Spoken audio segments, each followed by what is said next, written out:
6, 5, 4, 3, 2, 1.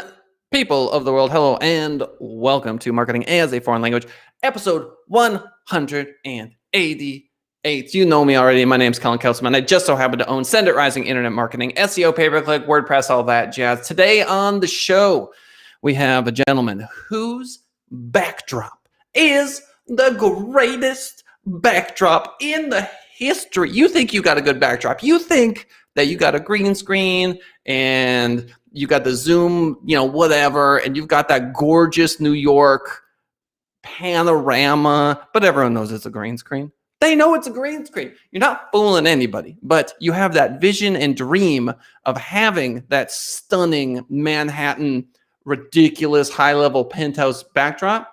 Well, Elias, not only is he bilingual, he actually picked up English at around 6 years old. You can ask him about Yerba Buena if you want to. Did you know that Elias is big into the French press? You can't go back. Once you go French press, you can't go back Keurig style because it's just that intense. This particular marketing genius is our guest on the show today. Ladies and gentlemen, put your virtual hands together for Elias Zepeda. Thanks so much, Kellen. Well, wow, what an intro. Thank you. Can you even believe? Give the fine folks the view. Give them the view, Elias. Let them enjoy for a second. OMG. Stunning. There you go. Stunning. And look, a Zoom screen can't get the sun's rays on your face like that. Do you see what I'm saying? Like it cannot be recreated virtually. All right. So, Mr. Zepeda, as you know, we like to go back, but before we do, why don't you give the folks listening the overview of where you are now, and then we'll go back to where you come from. Sounds good. My name is Elias Zepeda. I'm CEO of a national marketing agency, Need Clients Now.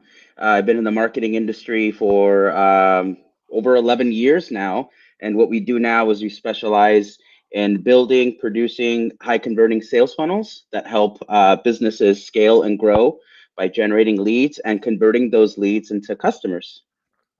That's the first time Elias has ever said that. He's never said that before. On our show, you get the 30-second elevator. He's still practicing his elevator sales pitch. He hasn't been doing this for many, many years. All right. We get it. Super successful, killing it in the marketing game. We will be talking about marketing ad nauseum, I'm sure. But before we dive into that, let's learn a little bit about Elias. So do you want to start with where you were born, or do you want to start with your parents and their life story leading up to the fact that you were born? We can start where I was born. I was born in Mexico in a city by name is San Luis Potosí. And, I immigrated when I was 3 years old. So, not by choice. I didn't have much of a say there. But, my parents, my family moved to the U.S. just like many others to have, better life. And so let me stop you there. So Mexico, San Luis Potosí. ¿Dónde está San Luis Potosí? ¿Está cerca de la playa? ¿Está en el centro? ¿Dónde está? It's just a couple hours from the capital, from DF, which is Distrito Federal. So it's not too far from some of the major cities. For some reason, when people think of Mexico, they think of Jalisco and they think of, Cabo and Cancun. But San Luis isn't as popular as some of these other locations. But it's a great place. It's known for its food, and it's known for its culture and its people, just like many other cities in Mexico. So San Luis Potosí, is it by the beach? I know that it's by, DFA is centralized, isn't it? More or less? It's not Correct. Really on we're not by the beach, we're more inland. Yeah, that's what So is San Luis Potosí inland as well, or is it by the ocean? Correct. It's inland. Okay, so you're in there. All right. So my earliest memory was sitting on the floor of a kitchen playing with cards, like little playing cards. It's like 6 of diamonds and whatever. And like looking up and just seeing the giant humans. First memory I can remember. What's your first memory?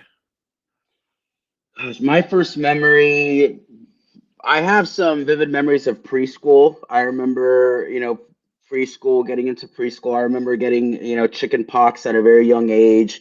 And I remember, our first home we lived in when we moved from Mexico to, to the United States. We actually lived in a garage. And I remember like living there and then, moving from where we were in the garage to like the main house. And I have some memories of that. And, the struggle that my parents had when they recently just moved to a new country, knowing, frankly, probably just maybe one or two people.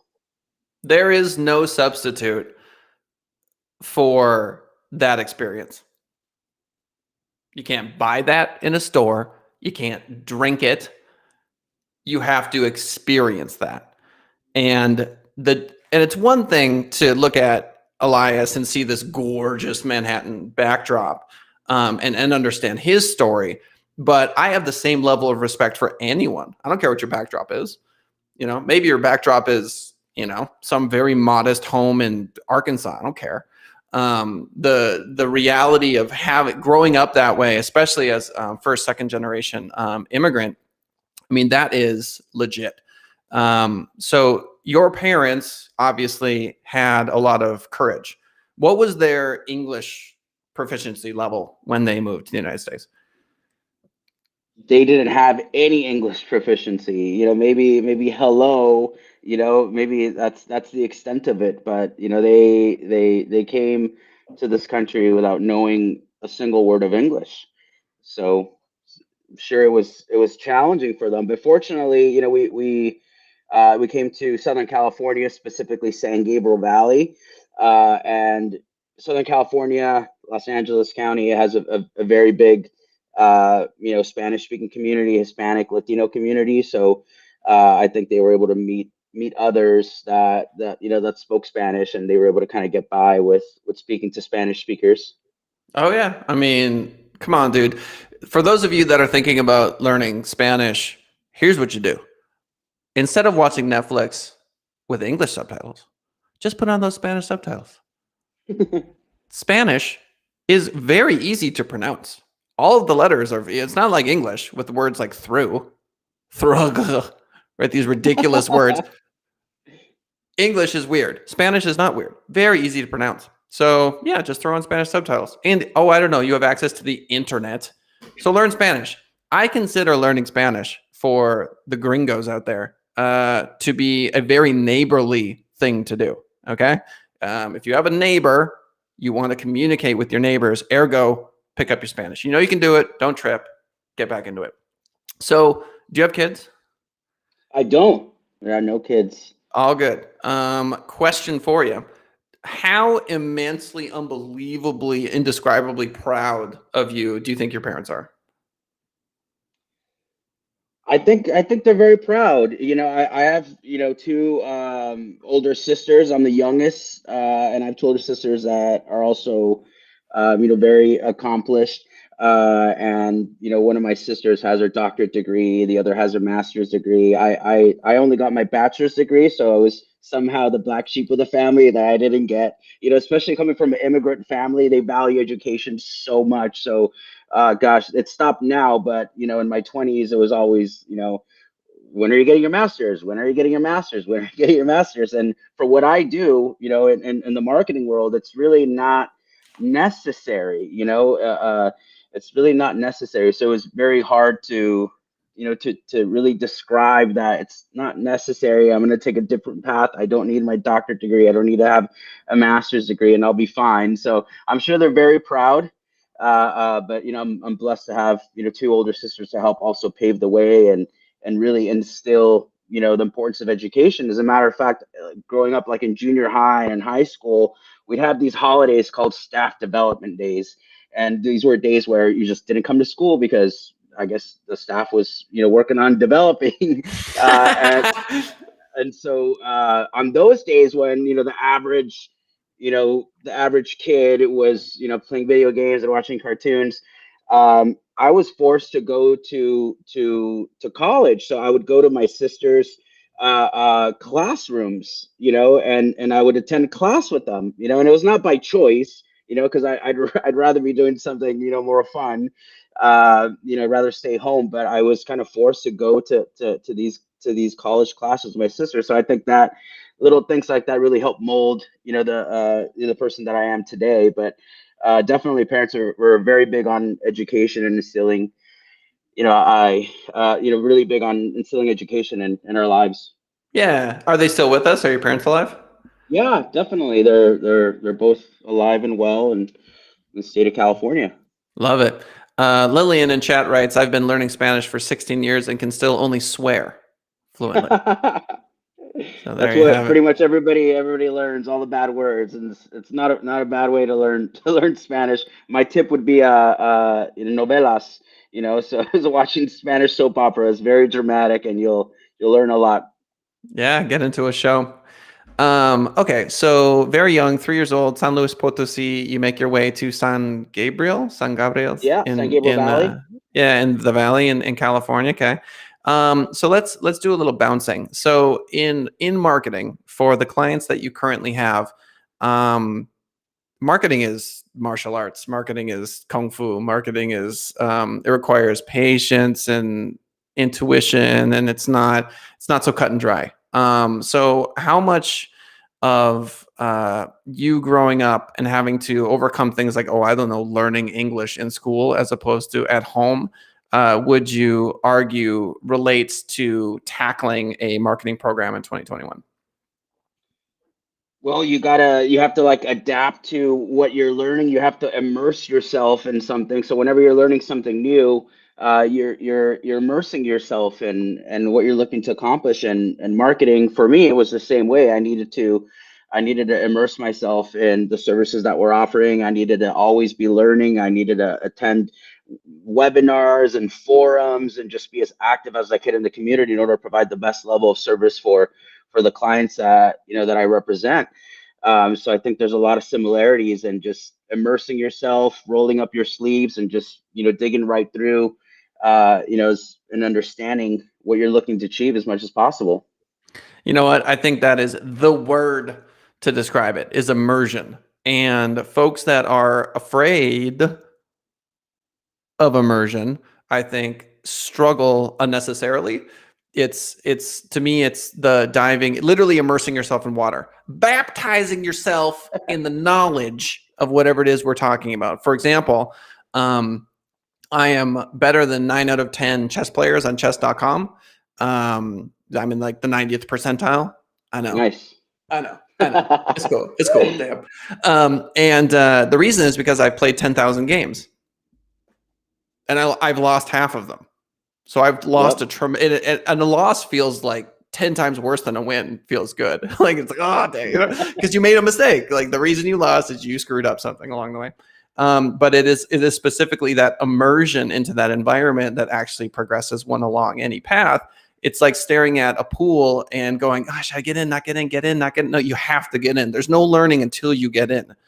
And so to me, your immersion into the English language at a young age opened up this biochemical cocktail within your body where you are willing to immerse yourself into other things later in life.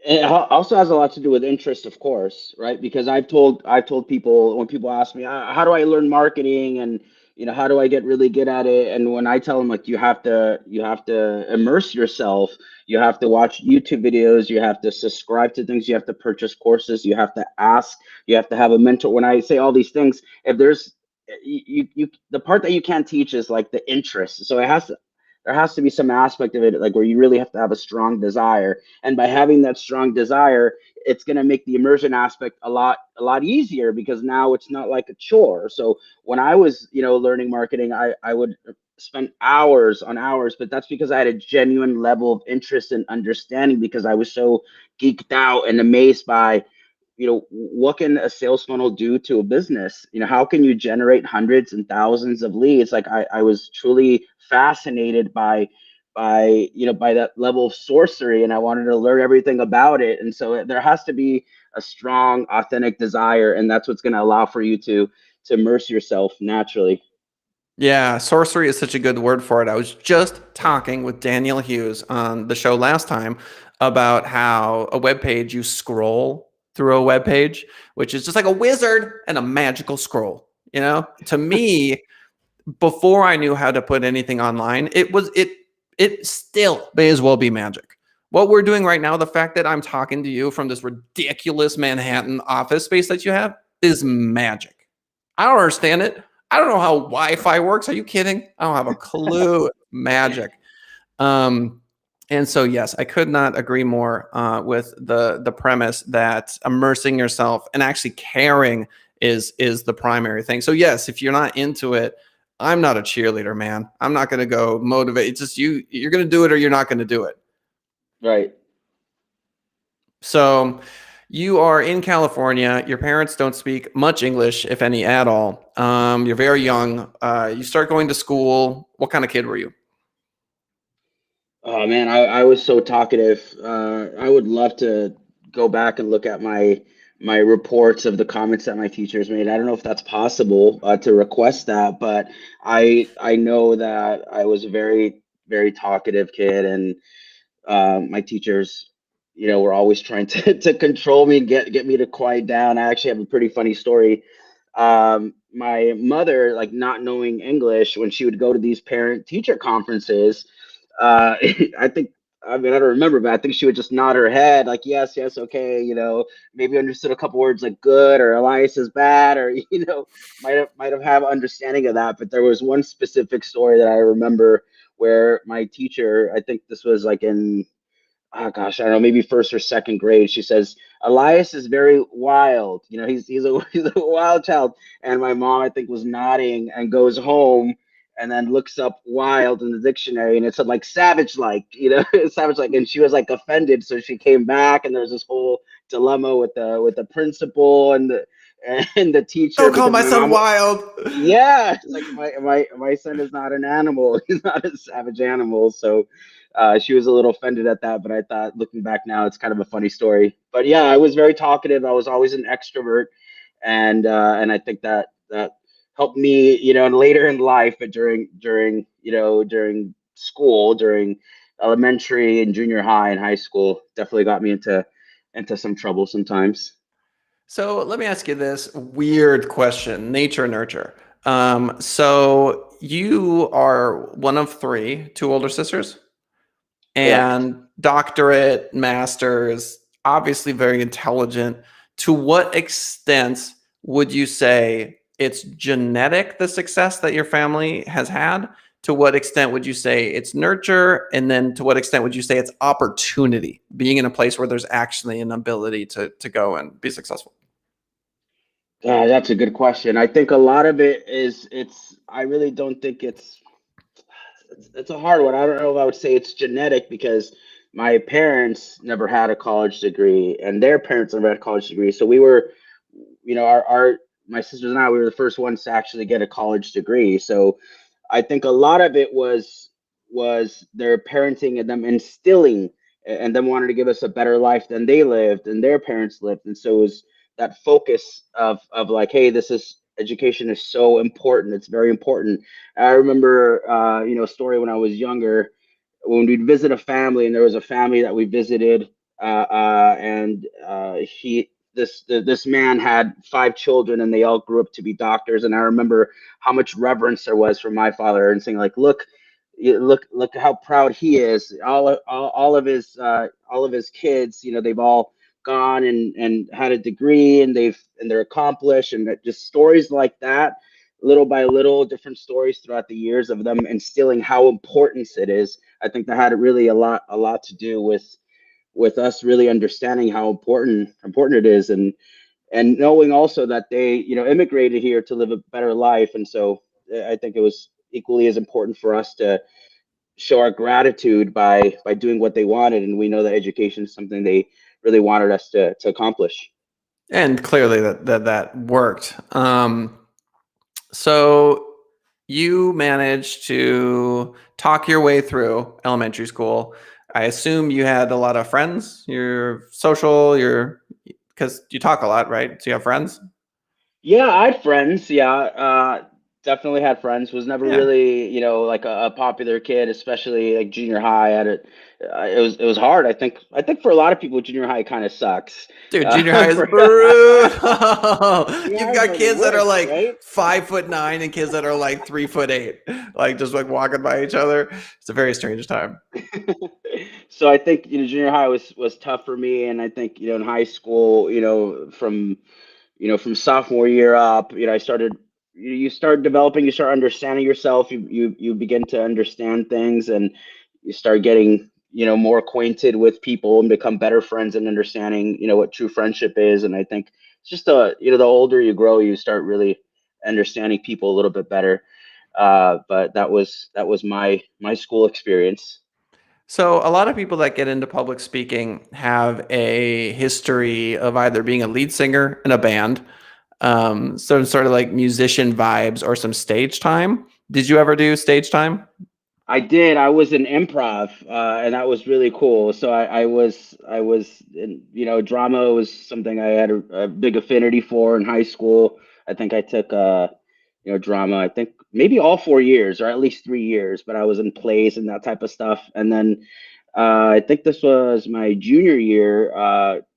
Some students and we started this concept in our school called Comedy Sports, which is like competitive improv. And it was really cool because we were the first year to do it in our school, and it was a competitive improv thing where we had to travel, go to other schools, and compete with these improv games, and it was so much fun. And the whole concept of sports, there was a referee who was like a professional actor, and it was a lot of fun. We got to travel a lot, and improv I think was really helpful, and building my skill sets as a CEO and as someone that's speaking regularly on stages and podcasts and things like that. So I think that played a really crucial role in developing some of the strengths that I have today.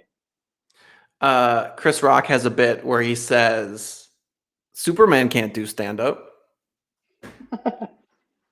Right? He's like super ripped, he can fly, but he can't tell a joke. It is hard, and it is a superpower to get on stage and to lead and to get really comfortable with that feeling of being watched, of having to entertain. As a CEO, I know that the faces in the meetings of my staff or whoever that I'm talking to, that's the most important thing. Their morale, whether they're laughing or not, whether they're feeling inspired or not, whether they're enjoying their job or not. And then knowing that, or at least from my perspective, when you're the boss, people want to impress you. They want to show you the best version of things that are going, in their life, and being aware of that, right? So it's like the audience is like, they might laugh at your joke even though it's not funny, right? They're like, there's that whole thing, right? So stage time, for those of you that are listening, if you're thinking about being a CEO, or if you already know this, or if you already know this. So to me, not surprising at all that you're doing the improv thing, that makes or helps you become a successful CEO, because let me ask you this. How much of your life do you feel like is just improv still? I mean, a lot of it. I mean, networking, there's correlation between networking and improv because you're meeting someone and you're not rehearsing and they're asking you questions. Someone, can say, I don't know what questions you're about to ask me. This is improv. I have to think of things on the fly and respond to them correctly. So I think there's a lot of it that is involved in our day to day, and a lot of networking and small talk, and some people love or they hate small talk, but if you do it correctly, when you're meeting a prospect or in the beginning of a meeting, it really helps kind of set the mood. And I think a lot of that stuff is really important. Otherwise, you have, kind of an awkward call. And I think small talk is so important. So I think, yeah, improv is used a lot in business. Yeah, I don't think it gets enough love, honestly. I don't think lead singers of bands understand how important that is. Teachers out there, if you're listening to this podcast, you have an incredible skill set. Teachers, audience retention, you know what I mean? Making them happy, looking at their faces, keeping them morale up. Man, teachers who get out of teaching and move into the corporate world, especially as leaders, have a huge leg up.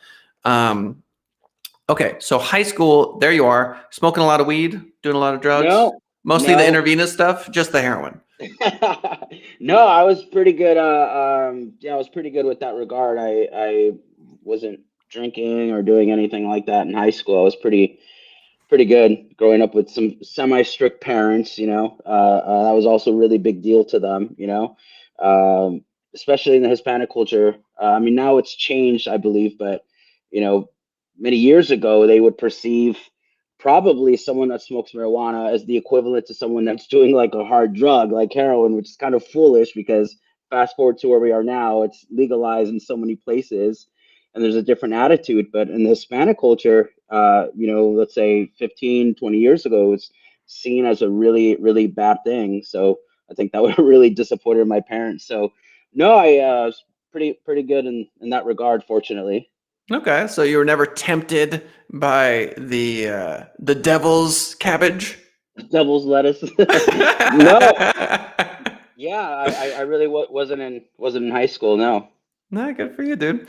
So as you can probably tell, this is a very sort of, this is the vibe of the show. This is how we do things here. So 10:56. So we've got 3-4 minutes remaining on the show. I wanted to give you a chance. We made it to about high school, which is usually where we stop off episode one. So why don't you tell the fine folks why they should hire you? Pitch them.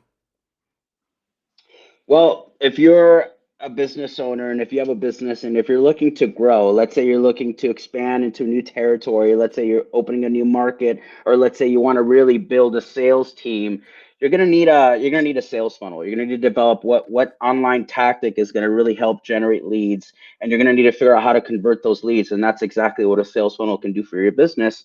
And that's what we do as a service. We offer a done for you sales funnel service that's gonna guaranteed to get you leads and customers, and that's the service that we provide. And it's a service that makes a really big difference in the customers that we work with when they go from generating sales through referrals, or when they go through generating sales through one traffic source, and then they understand what a sales funnel can do for their business. It's a big game changer, and I'm really proud of offering that service and helping businesses grow, because marketing can mean so many different things. And some of these services, let's say like SEO or website or content marketing, they're all great and they all serve their purpose. But when you're specifically just focusing in building sales funnels for businesses and running traffic to them and converting those leads into customers, it's awesome because they're going to be able to get results quickly. And that's why the name of our company is Need Clients Now, because something I've learned in my years as a business owner is that clients, they want to see results and they want to see them yesterday, and they don't have a lot of patience. And that's why we rebranded and we focus on calling our company Need Clients Now, to really demonstrate that they're going to start seeing results as quickly as possible. How do you deal with pricing? How do you come up with how much it costs? There's a lot of variables involved. How many team members are going to be responsible? What the ad budget is, right? Is this a local versus national campaign? The complexity of the product or service. There's a lot of variables that determine, what our price points are. But we charge, monthly retainers ranging anywhere between $3,000 and $15,000. And again, it's contingent on so many different factors, like the ones I just mentioned. So we don't do like those menu price points, like it's going to be this much, because Hmm. the service that we provide, it really doesn't make sense to offer a menu of pricing. It really is contingent on so many different factors. That's right. And we're very similar too. If someone asks me how much, I go, how long is a piece of string? Right, exactly. It's so funny when people always ask, well, how much is it going to cost? I'm like, how much is what going to cost? Like, we don't even know. I haven't even How much assessed is what what you. gonna cost? Yeah. $10. Um, So, ladies and gentlemen, marketing as a foreign language live every 10:30 a.m. Pacific Standard Time, Monday through Friday. If you're like most folks and you're watching it after the fact on YouTube, we love you. Hit the like button, subscribe. You know you want to. If you're listening to us on Spotify, iTunes, or the 10 other podcast platforms where you can find us, we also appreciate you, love you, and are proud of you. I don't believe in coincidences, and so I don't think it was a coincidence that Elias and I had a chat today. I look forward to having him back on the show so I can enjoy both his incredible personality and his lovely backdrop. Final thoughts, Elias. Final thoughts is you immerse yourself in whatever you're looking to accomplish, and if you're looking to learn marketing, and if you're really looking to make a difference in the business and the growth of the business, if your intent is really to scale, there are lots of things you can do today to make that happen. So immerse yourself in it and work with a good provider. And if you're looking to have someone do it for you, we'd welcome the opportunity to chat with you. Ladies and gentlemen, that's marketing as a foreign language for the 15th of March. Spring forward. We'll see you next time.